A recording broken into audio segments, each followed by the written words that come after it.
Welcome to the Aligned Powerhouse, the podcast for executive women who are done leading from burnout and ready to rise from alignment.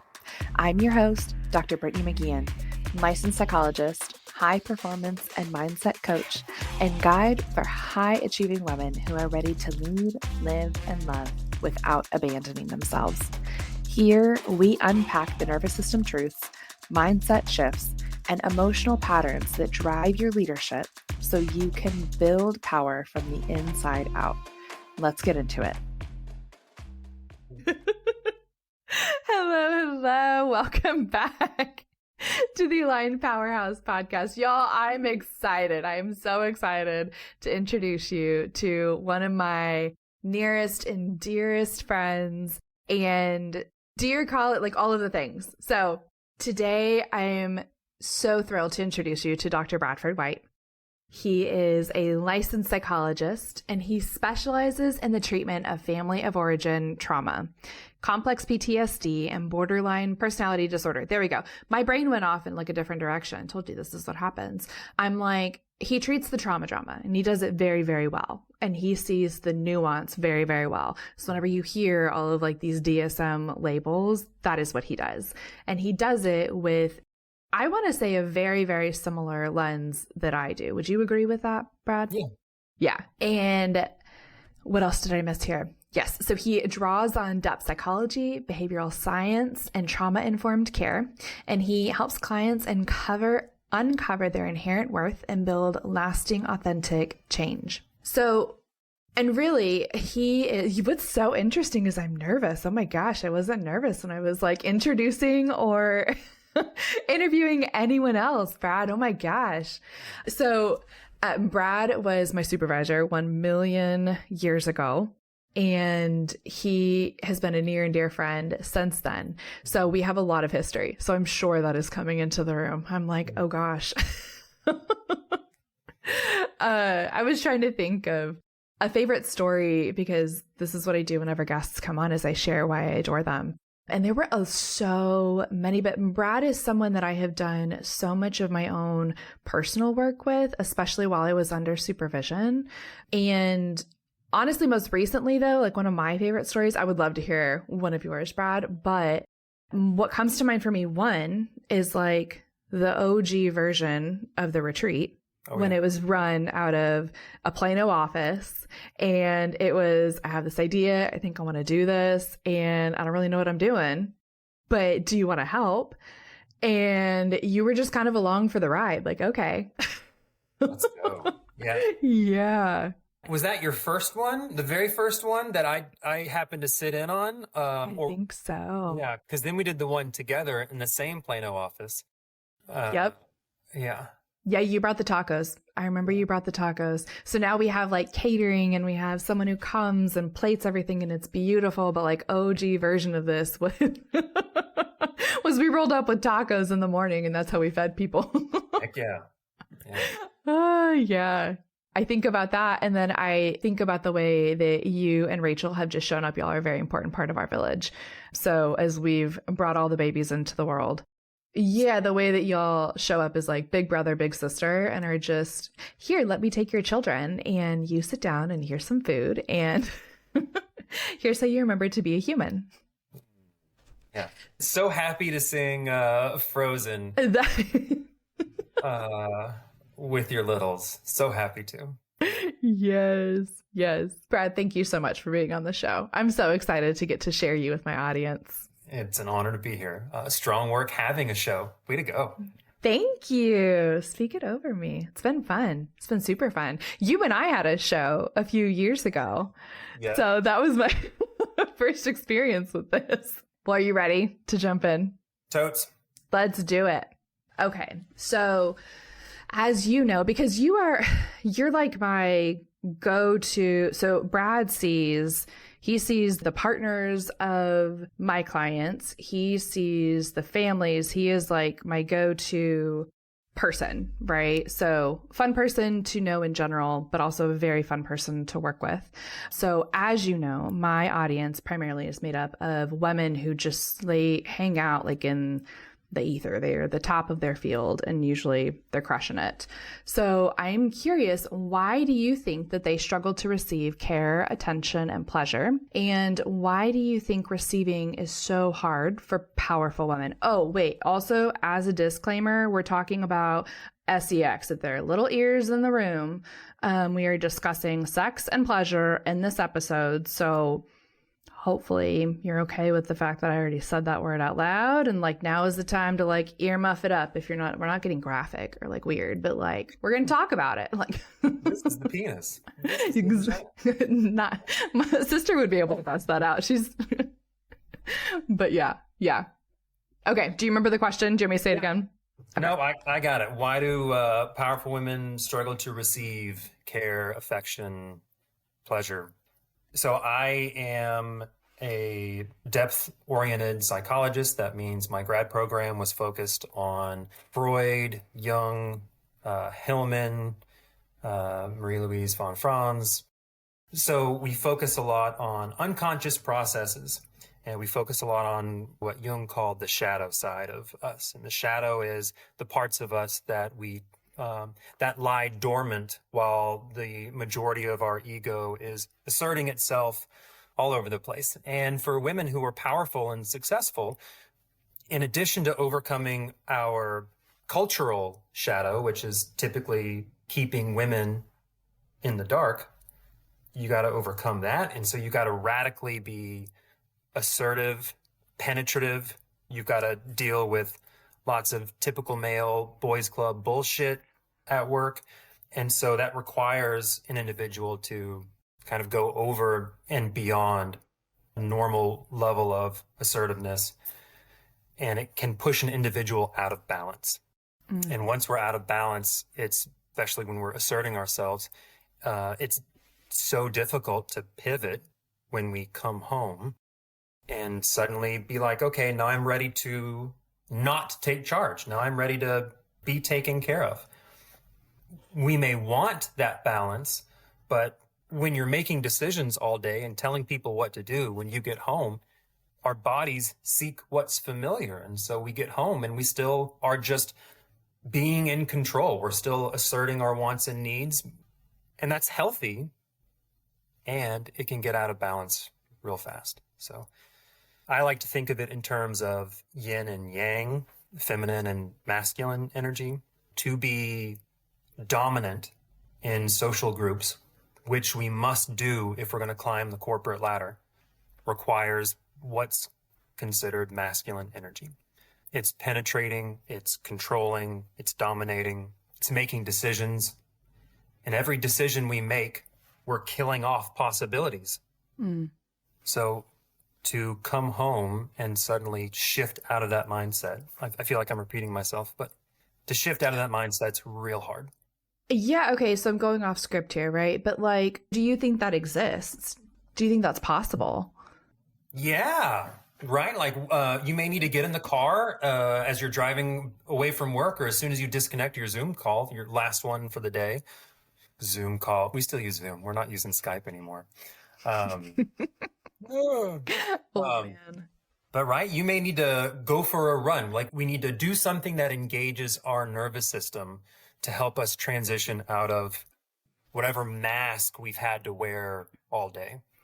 I have a client that lovingly refers to herself as a boss-ass bitch.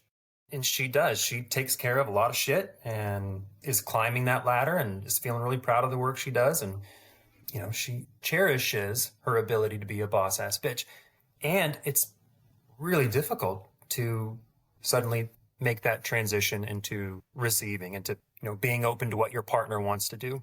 And we haven't even talked about how couples will generally seek a balance. And so if you've been working your ass off, climbing your education, climbing your corporate ladder, you probably have found a partner that's more passive, that's okay with you taking charge.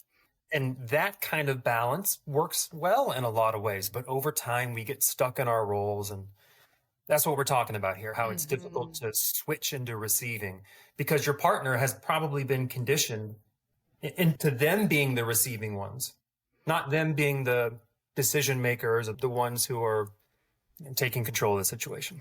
Mm-hmm.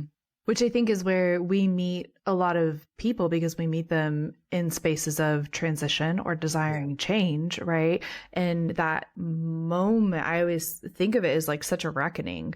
And you probably have like a million of them over any one relationship. But talk to me about what that conversation sounds like, because that's what I orient to, is that it's probably a conversation, at least personally, of acknowledging this is where we have been, this is how we want to do things differently. I mean, that gets messy very fast. Especially if your partner hasn't done any work on themselves. We all seek what's familiar. And if you've been in a relationship dynamic where you've been taking control, you've been making the decisions, you've been telling your partner what to do, generally, right? You're leading the dance. Then coming home and being, expecting your partner to do that, it's not fair to them. And it's having that initial few conversations. It's going to be loaded with emotion. It's going to be real hard. And if they haven't done any of the work, then it can feel like it's come out of left field for them. They're going to feel defensive. They're going to feel attacked because they're just doing what's familiar. And now it's a problem. What do you mean you want me to do this stuff? So it's it's really challenging. Yeah, the rejection that can come up too, right? Of what do you mean there's anything wrong with the way that I'm doing things? Can you speak more to that? Because a lot of times what I hear from my clients, and you work with like a myriad of clients, right? Oftentimes I'm working with the women who are coming in and very, very specific. And a lot of times it's, I don't get it. Why can he not just be more of a man? Why can't he know what to do? Right. So give us a peek into like their psychology. This is so off script. This is not where I thought we were going, but this is what I feel curious as I'm listening to you. I'm just like, oh, this is what people need to hear. Like, can you speak to some of that? I can certainly share my clinical experiences. I can try sharing my personal experiences with my wife, she runs her own business. So the men that I work with who have very successful partners tend to be more go with the flow, more relaxed, easygoing. And usually that's rooted in their own family of origin trauma. They've had, very domineering parent or parents. They've been on the receiving end of a unbalanced, dominant ego, we could say, right? Ego meaning what? Ego meaning the part of our personality that asserts itself most often.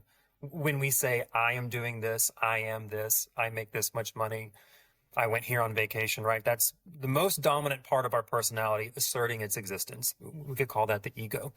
There are different parts of our personality, right? The part of us that wakes up in the middle of the night, afraid or anxious, the part of us that's driving on the way home or, immediately after we disconnect from the Zoom call, and we're just kind of numb or spaced, or we feel lifeless. We feel totally opposite than the persona, than the ego we just were demonstrating. So really successful women typically have partners who grew up in a household where one of their parents or both of their parents were very authoritarian. It's my way or the highway. You're going to do what I say or else something really bad is going to happen. And so they learn to go with the flow. They learn to be okay with somebody else leading the dance, which early on in relationships feels good. It feels great to have somebody who's supportive and who's going to support you in accomplishing your dreams. Yeah, babe, go for that education. Yeah, get that job. Yeah, climb the ladder. Do it. That's great.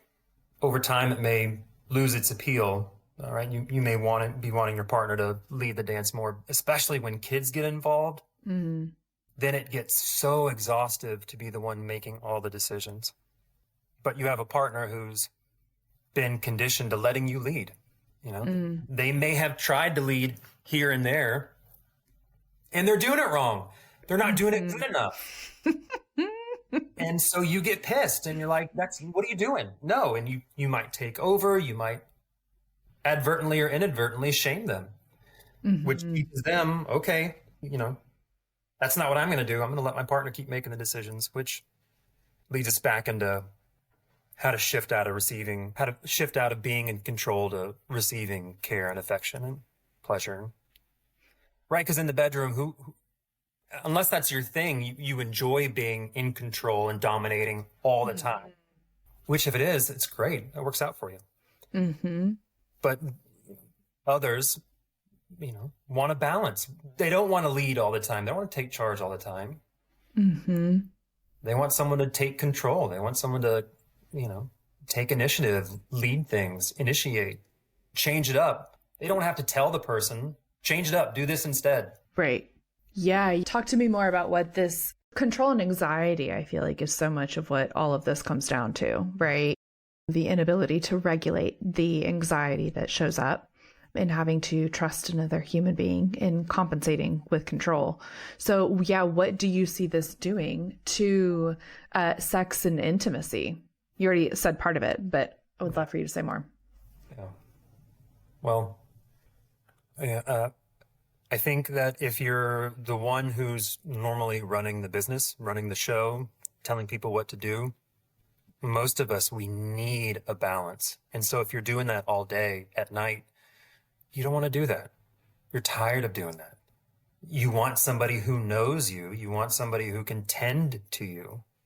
And in order to be tended to, you have to do the opposite of what you do all damn day. You have to let your guard down. You have to let somebody else take control.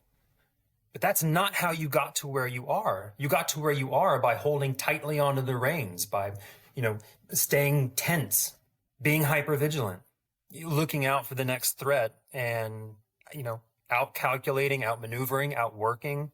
Yeah, like the opposite of being in your body. Would you preferable? Ooh, usually. Being so in your head, not in your heart. Yeah. Mm-hmm. Mm. But when we get home, whether we know it or not, we're so damn tired of being in our head. So tired of it. We want to be in our heart, but a lot of us don't know how because it's not familiar. It didn't help us get to where we are professionally, financially. Didn't help. Yeah, or growing up, right? I mean, keeping us safe. We were Absolutely, doing it yeah. long before then. So it feels like a huge threat. Being like, okay, let me go ahead and receive. Yeah, right.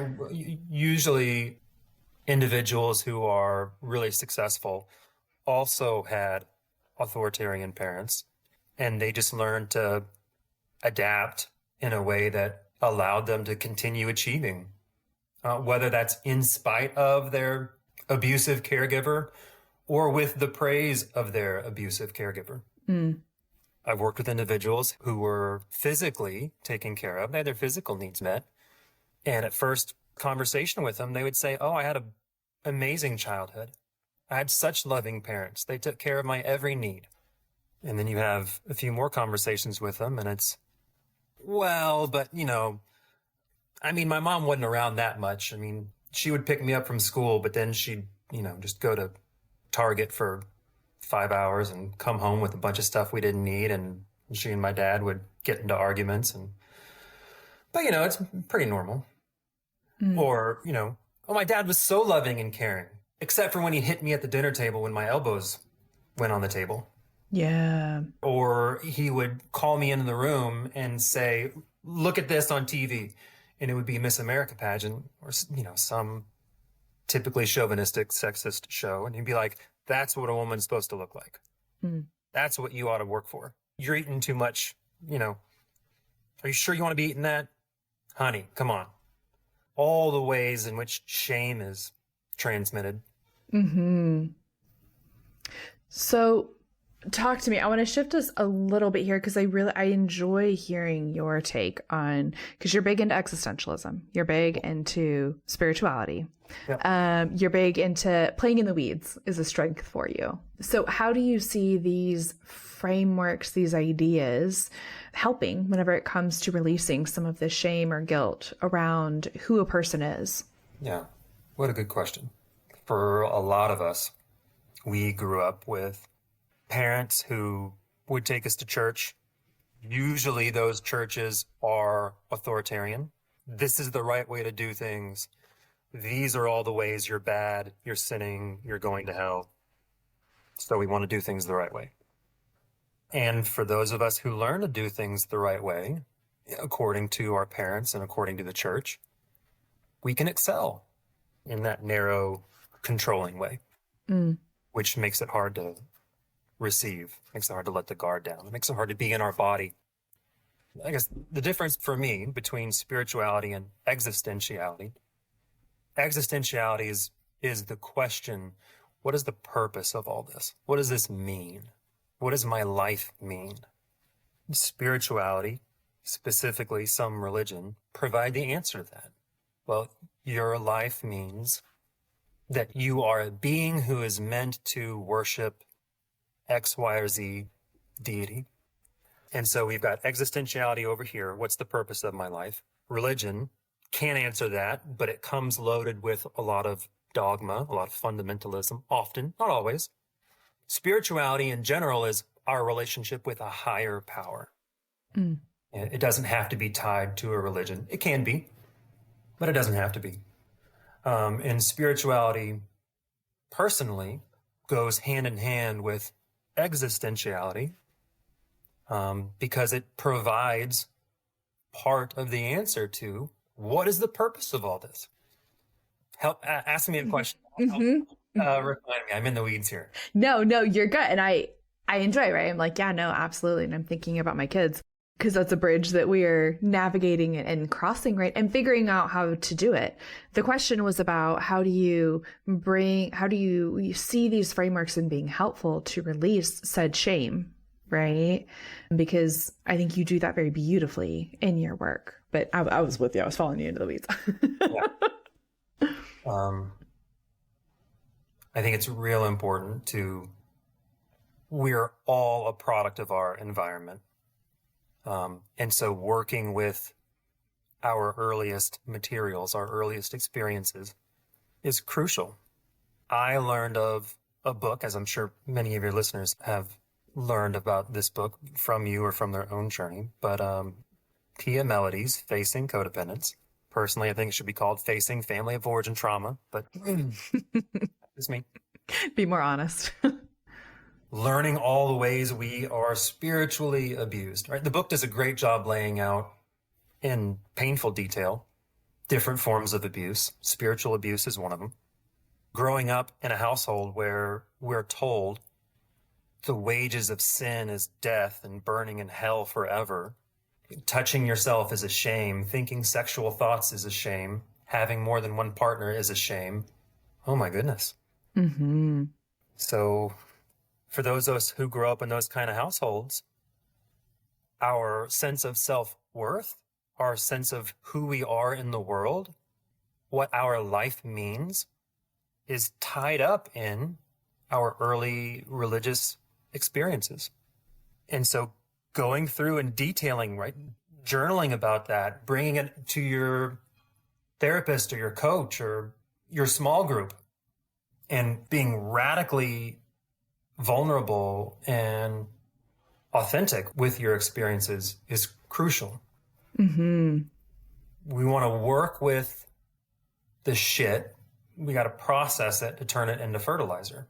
And once we work with our early experiences, whether they're spiritual abuse, physical abuse, sexual abuse, emotional abuse, once we work with those and process them, they become the fertilizer that we need to connect back into our bodies, to heal, repair our nervous system. And I don't want to give anybody the impression that healing is something that we do and we're done. We don't have to do it again. Mm-hmm. I've healed. Mm-hmm.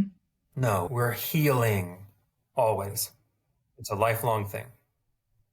Yeah, listening to you makes me think about so much. So I have my 7-step, right? My 7-step self-trust process. And ultimately what it all leads to is defining and exploring and experiencing a new relationship with God, whatever you decide to call that.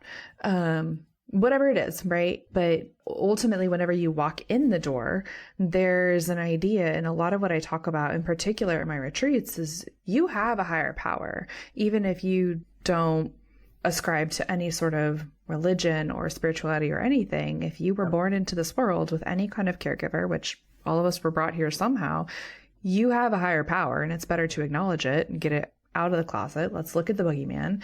And then let's have a different experience. Let us allow our parents to be the imperfect human beings that they are and put them sort of where they belong in our psyche stack or whatever, and get to experience. And that's a lot of, as I'm listening to you, I think about, so we do breath work at the retreat. In this past round, these women just came like geared up, ready to go.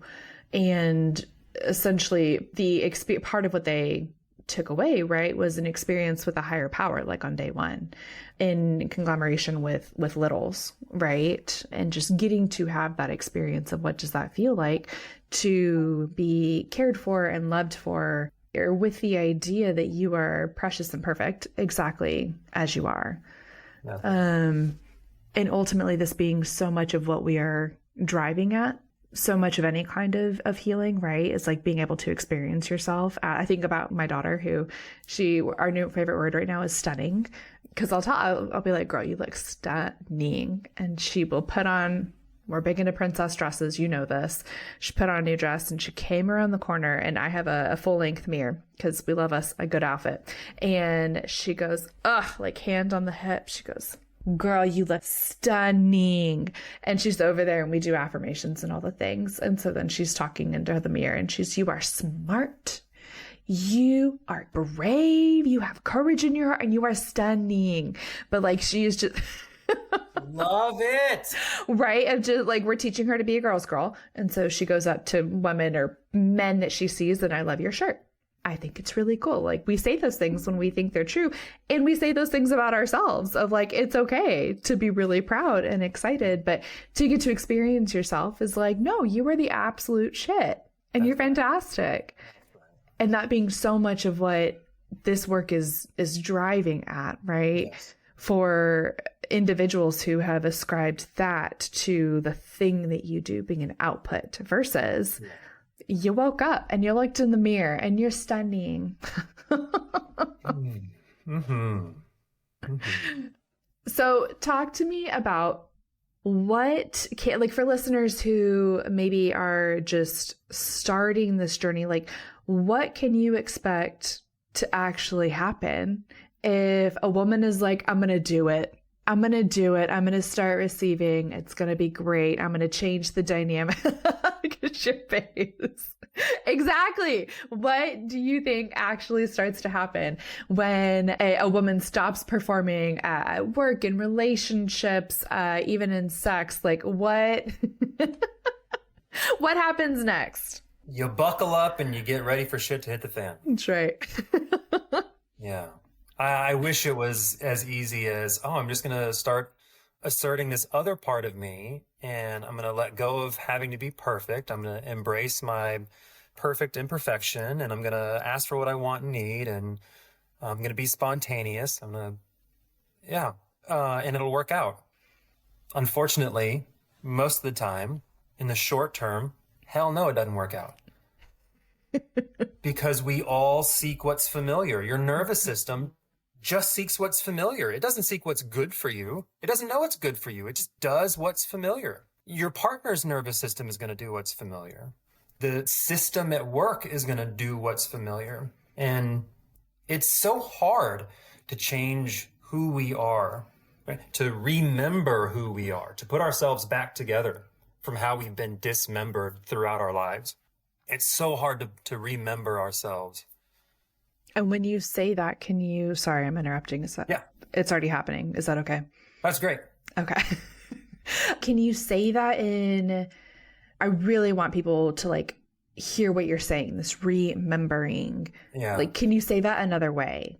Yeah. So when we're 3 years old and we go to be picked up by our parent, because we love being picked up, we love being held, and they put their hand down in our face and say, not right now, I'm busy. Part of us is dismembered. Part of us is split off. Mm-hmm. Part of us just got radically rejected. And our parent is our God. Our parent is everything, our caregiver. Mm-hmm. And we just did something that is making them reject us. We better sure as shit never do that again. Let's try to never do that, right? Our nervous system is learning that. And so we get split off from ourselves. We get dismembered. Mm-hmm.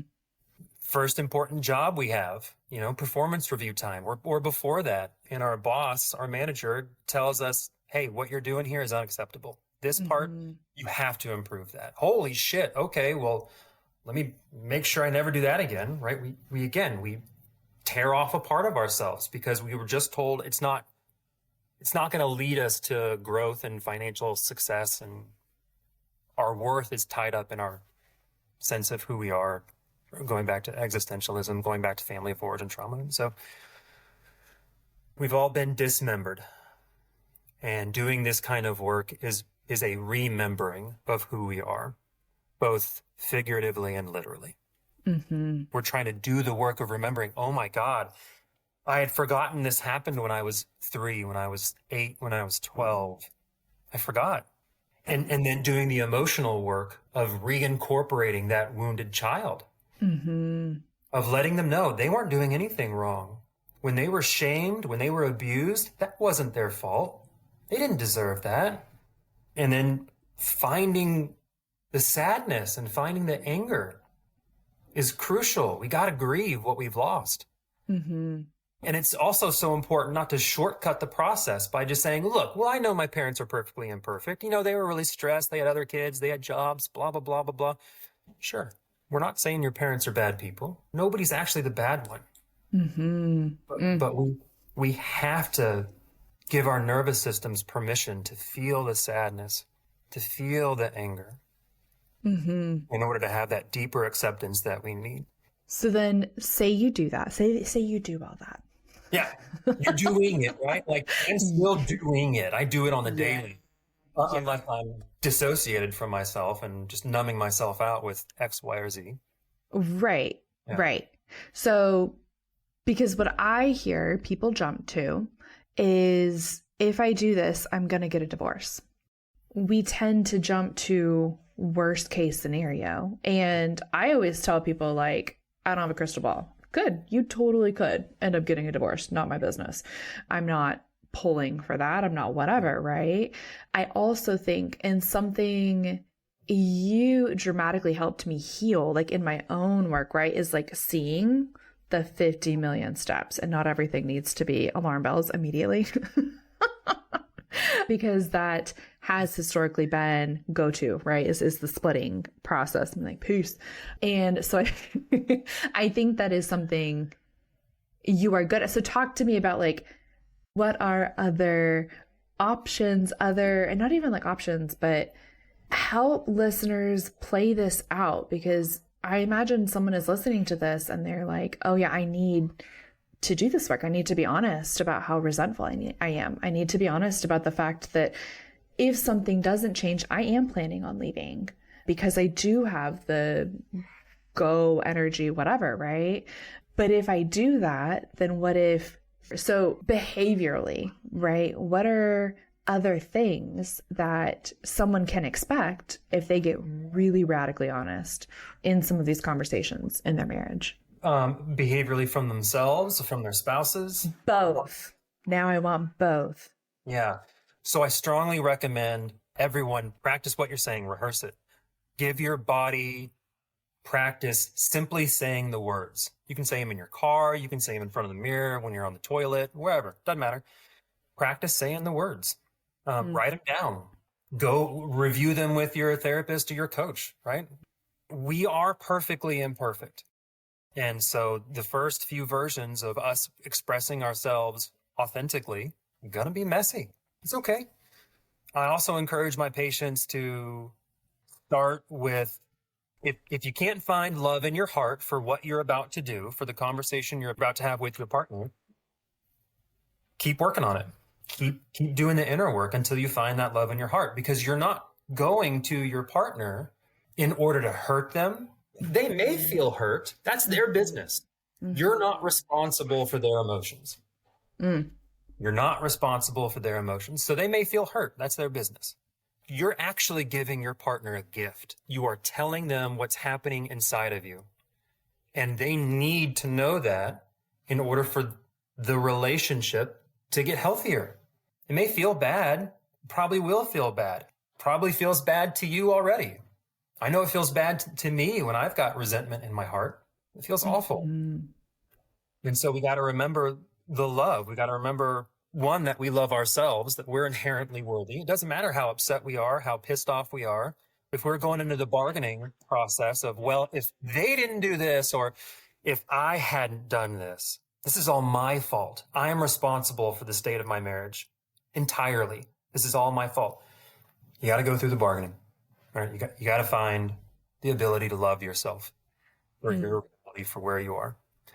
You're having this conversation with your partner in order to have a healthier relationship. It's going to hurt. Hey, you're doing these things that cause a lot of resentment, and they're probably going to get defensive, and they're probably going to point the finger back at you and say, well, you did this. And we could talk for hours about everything, but your listeners should know that one of my favorite stories, one of my favorite things about you, Brittany, is how much you've taught me. I was your supervisor. I put it in quotes because I was literally your supervisor. But you were also teaching me so much, right? You introduced me to PMLity and so many the mantras that I've, stamped into my heart. I am inherently worthy. I am perfectly imperfect. My reality is valid. My wants and needs matter. I'm allowed to be spontaneous. Ingrained right in here. And the communication boundaries, the talking boundaries, the listening boundary. These are so important to have when we're having one of these talks with our partners. I recommend to all my patients, print them out, put them on the refrigerator, put them on the bathroom mirror, put them in your car, wherever, and practice this when you're not, stressy, regressy.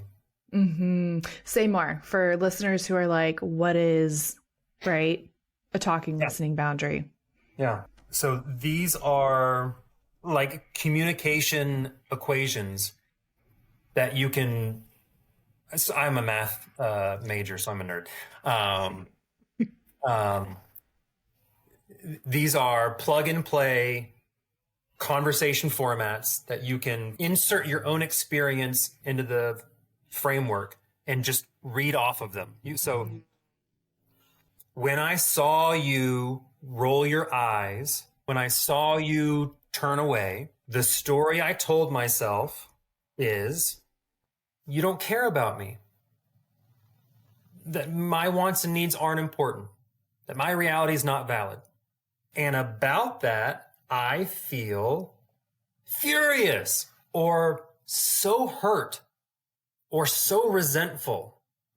In the future, I request, when we're having a conversation, practice your fucking breathing so you don't shame me with your behavior. Shame with your fucking behavior. Yeah, right. So that's an example of the anger coming out that we need to go and work on it a little more. More. And listening, because I was talking, right? Yep. And so the listener, their job, and again, this is on a piece of paper, they can format. What I'm hearing you say is blank. Did I get that right? You ask them. They can say yes or no. And then if you didn't get it right, do you know how you didn't get it right? Can you restate it? Or you got lost and they need to say it again? Here's what I heard you say. Did I get that right? State whether you agree or you disagree. I respectfully, I don't see it that way. Or,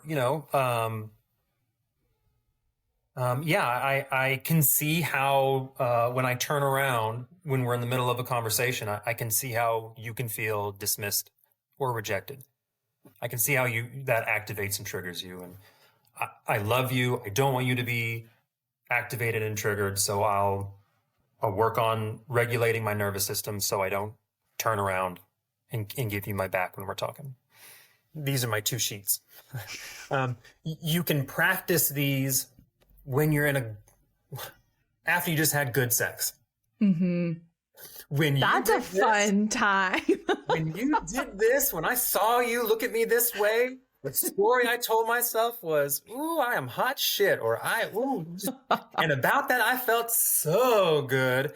And in the future, I request you do that more. Or in the future, I request you do that, but do a little bit of this instead.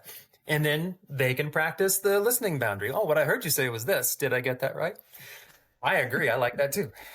I'm going to give the disclaimer. We're only going to give positive feedback when we are naked, physically naked. Yeah. Right. This is my... we're using those to practice in really awesome situations. You can also use it in neutral situations, like, hey, when I you're driving down the road. Hey, when this car cut in front of me, whoo, I felt the story I told myself was blank, and about that I feel blank, and then right, because now the two of you are on the same page talking about this asshole in front of you. So practice. It's so good to practice. Our bodies need to practice. Yeah, you build the muscle, right? The muscle memory, and you start building a different neural connection. Literally rewiring your brain. Okay, so now, because I could ask you a million questions, give me one conversation. I'm laughing at the idea of you trying to choose one. Just one. Ready. Or a few, right? But one conversation couples are not having about sex, success, or emotional intimacy. Choose your own adventure. Yeah. That you think it would change everything. Take that loosely. This is not literal. Yeah. Brad is a very literal person. Yeah. It would change everything if they did. Yeah. I don't want to be assumptive, but I imagine a lot of us had a lot of these conversations early in our relationships.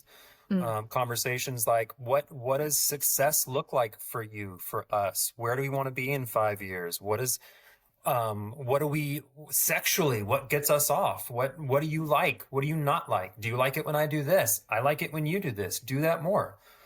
And then like emotionally, probably not. Maybe a lot of us didn't talk about emotionally what we needed early on in our relationship because America's really good at, we're getting so much better. Probably a lot of us didn't have conversations early in our relationship with emotionally how we were feeling tended to or not tended to. We just kind of behaviorally showed, we lit up when our partners walked in the room, or we got really pissed off and threw things at them when we were mad.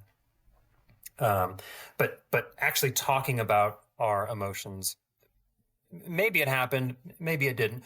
But over time, when we're in relationships, especially if we introduce kids, we don't talk about that stuff anymore. Our kids take priority. We're lucky if we have a date night once a month with our partner. And so we get lost in the weeds. And so just having these conversations with our partners can change so much. Hey, we're this many years in, like, how happy are you in your job? Where do you want to be in 5 years, in 3 years, in 6 months? How sexually satisfied are you? Are we having enough sex for you? Here's that I think we are or we aren't having enough sex. For me, I would like to have more or less. What do you think about that? Checking in with how our wants and needs are. Where's our resentment level with our partners and spouses? Just having these conversations can change so much. And if your body feels tense thinking about these conversations, it probably means you need to have them. So I want to play this out a little bit farther because I can hear my clients, right? I can hear them in my head and they're like, but how? That's great that I should say what I like or what I don't like, but I don't know. So for someone who is running up against that, right? Yes, I understand the assignment. I need to go and have the conversation. I'm ready. And they draw a blank, right? I'm thinking about, one of the things that I have given clients and back in the day was a list of 13 needs because they didn't know what they were. You need clothes that fit, you need, right? Self-care kinds of things in terms of emotion. So yeah, emotionally in a relationship, can you give quick and dirty what that looks like? The Center for Nonviolent Communication has a fantastic list of wants and needs, a list of feeling words. And if you're somebody who struggles to identify your emotions, your wants, or your needs, just print those out. And you can talk about them with your spouse while you're walking, your partner while you're walking, at dinner. Mm-hmm. It's not glamorous, right? It's not do these 3 things and you'll transform your marriage kind of stuff. But it's just the grunt work that is helpful for relationships. Print the list off, give it to your partner and say, hey, I'm going to go drive to work. I want you to call me and I want you to just read off one feeling word, one need at a time. And I'm going to just talk to you about what that word means to me. Mm. Maybe you'll learn that you have no idea what that word means. You don't know how to identify that. Mm-hmm. So now I have one more question and then I'll be done. I love questions. Maybe, right? Like, as I'm listening, and I know you and I have actually gone back and forth on this as to whether or not we agree on it, is the nuance, separation, idea behind, but I'm a firm believer that you are responsible for meeting your own needs and like little's needs, right? So as you're doing the work and like little and teenagers start to show up, we can request those things from our partner, but there's so much in the gray, right? For someone who says, I don't know, wasn't hugged or touched as a child. So I have a high need to experience touch. My little really needs that. And then perhaps you're in a relationship with someone who's like not very touchy-feely. So I think there's a lot of, and this shows up a lot in this work, of how much do you get to ask for? Where is that line? How do you know what you are allowed to ask for? Like, I would just love your thoughts on that. Yeah. You're allowed to ask for anything. Doesn't mean you'll get it. Yeah. You're allowed to ask for anything. Sometimes we don't know what we want until we ask for it. Sometimes we don't know what we want until we either get it or we don't get it. Mm-hmm. I want to have sex every day of the week. And then you have it and you're like, oh God, no, I don't. I thought I did. I don't want that. And so this goes back to, we're allowed to be spontaneous, which means we're allowed to change our mind. Mm-hmm. Asserting, you're allowed to ask for whatever. Wouldn't it be nice if we had partners that were resilient and robust enough to hear our wants and needs and to be like, oh, that's interesting. Let me think about that. Or, oh, I can do that. Or actually that much touch, I'm not comfortable with that, but I hear that it's important for you. And so let's try and find a compromise. Mm-hmm. Compromise is the best we're going to get sometimes.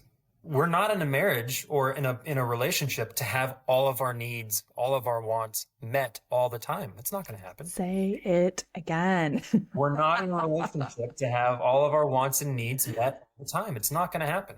Mm-hmm. And so, yeah, maybe you do need to join a book club or, a running group where you can go get hugs from the people you're reading and running with. Mm-hmm.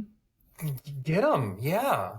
I'm a real lucky person. I'd hug everybody if I could, but I know it's too much for some people, and that's okay. But we got to ask in order to better figure out what we really want and what we need. And just because we ask doesn't mean we're going to get it. Mm-hmm. Relationships are work and compromise. They're work and compromise. Mm-hmm. Yeah. If I had $1 for every time I feel like you have told me, whether in my personal or clinical or whatever, in conversation, only one way to find out. Go ask, go have the conversation. Yeah. I love it. I love it. Because we are inherently worthy. Yeah. It doesn't matter if we feel shame asking. I mean, it does matter. It doesn't matter if our partner doesn't like it. It doesn't matter. We are inherently worthy. If we feel shame or if our partners feel shame, that's just work to do. Great. We've identified an area that we need to work on. Partners now have an area they know that they could work on if they want to do the work. But we can't make our partners do the work. Womp. Yeah. That's a whole other. We're going to be here all evening. Because, I mean, truly, right? That's like call it the rescuer reflex, right? That is, let me save everyone. Mom, dad. Yeah. Lots of work. Okay. I am going to link all of the things. So I will link the nonviolent communication. Could probably drop the talking and listening boundaries, because I love that you brought that into this episode. All of the resources, all of the things will be in the show notes. Brad, thank you so much for being here. Talk to me about if someone is listening and they're like, ooh, spicy, I want to work with this person. What does that look like for you? You got to be in the state of Texas. I'm only licensed in the state of Texas. Do you have a coaching business? No. Okay. Not yet. No, I don't. So yeah, you can just holler at me. hello@bradfordwhitephd.com. If you're not in the state of Texas and you just want help finding somebody, holler at me anyways, and I'll help you navigate the internet systems that you have access to that can help you find, hopefully, somebody that you vibe with. But also, it's so annoying to try and find a therapist or a coach that you vibe with that will, be responsive to you. We are a terrible bunch to try and communicate with. We really are. It's so frustrating how many times I hear, I reached out to all these people and they never responded. Mm-hmm. You got to be persistent. You got to send them if you really vibe with them, fuck their feelings. Send them, just keep emailing them once a week. Keep emailing them once a week. Hey, I haven't heard a response, but I, hope you're not dead. I really vibe with your stuff. Just let me know if you can't work out. If, let me know. Whatever. You're allowed to be spontaneous. Do it. Hope you're not dead. Yeah, I hope you're not dead. Well, there's a story there. Gosh. Yeah. But yeah, hello@bradfordwhitephd.com. Holler at me. Instagram, LinkedIn, Facebook. Do you have a professional? Not LinkedIn. I do. I got a Facebook, professional Facebook. Okay. YouTube. Okay. Everyone should go and check out I was asking Brad before we jumped on what his favorite YouTube video was. I know you had a different answer, right? You talked about one where you talked about the differences between borderline personality disorder, and complex PTSD. Yeah. But I will give my 2 cents. I actually really, really love the video where you were talking to parents about, because recently there was the phone ban in public schools. And then there's another one that talks about the gifts of tantrums, and we have listened to that several times in this house. So little plug for go check out his YouTube, in particular if you are a parent. So yes, that's right. I am stunning. That's right. I am stunning. I have courage in my heart. Mm-hmm. Brad, thank you so much for being here. Thank you. Thanks, Brittany. Alrighty, friend, that is all for today's episode of the Aligned Powerhouse podcast. I want to thank you so much for tuning in. And do me a favor, if this episode resonated, I want you to share it with another powerhouse woman in your life who is ready to lead and love from a place of self-trust. And don't forget to follow, subscribe, and leave a quick rating or review. It really does help more women find this work. New episodes drop every week. Until then, lead with self-trust and let yourself be seen.